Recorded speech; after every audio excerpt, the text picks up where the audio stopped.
作为一名咖啡烘焙师，必须清楚地认识到，水分不仅仅是一个百分比数字，例如生豆含水率9%到12%。在物理和化学层面，咖啡种子里的水分分为2种完全不同的形态，分别是自由水和结合水。它们在烘焙过程中的行为、移除难度以及对风味的影响截然不同。自由水，这是游离在细胞间隙或附着在毛细管中的水分，它的物理性质与普通纯水最接近，在烘焙过程中易于移除，它不需要太高的能量就能蒸发。当开始烘焙在脱水阶段转黄之前，你主要去除的是自由水，其中自由水内的水活性含量直接影响生豆的抗霉菌能力和酶促反应。在烘焙初期，它是一个导热的介质，自由水是热量的两导体，帮助热能从豆表传导到豆心。但如果自由水过多且火力不足，会导致蒸煮效应，使豆子味道平淡。结合水，这是与咖啡豆内部的蛋白质、多糖纤维素、半纤维素等大分子通过化学键主要氢键紧密结合的水分，它实际上已经成为了豆子细胞结构的一部分，在烘焙过程中难以移除。它的蒸汽压力比自由水低，冰点极低，通常不会结冰，而且要比普通水的沸点100度更高的温度和能量，才能将其从化学键中剥离。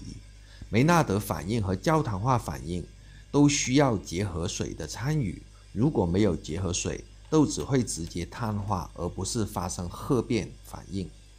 自由水在前期大部分已蒸发，而结合水在高温高压下被强行气化，一爆时迸发的水汽来自结合水，豆子体积急剧膨胀，冲破细胞壁结构，这才是导致一爆的主要物理动力。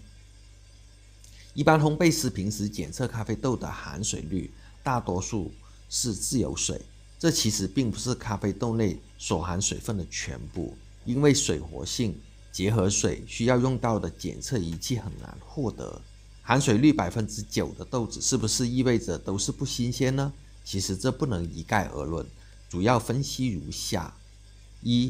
新豆与老豆的思考。一只当季的新豆和一只存放了1年的老豆子，哪怕水分仪读数都是 10.5%， 它们的内部结构完全不同。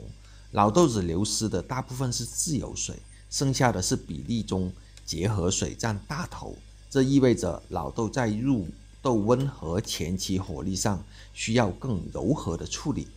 如果你用烘新豆的猛火去烘老豆，因为缺乏自由水导热和缓冲，豆表会迅速升温，而豆心还没热起来，极易造成夹生或表面焦苦。所谓的脱水期是口头术语，烘焙中不要以为过了转黄点，水分就已经消失了，因为结合水的移除贯穿整个烘焙过程，直到2爆甚至烘焙结束。如果在梅纳德反应阶段转黄到1爆，升温过快，结合水来不及参与化学反应就被强行剥离，风味物质、醛类、酮类生成不足，咖啡喝起来会显得空洞或尖锐。玻璃化转变温度，咖啡豆从硬邦邦的玻璃态转化为柔软可塑的橡胶态，主要取决于温度和水分。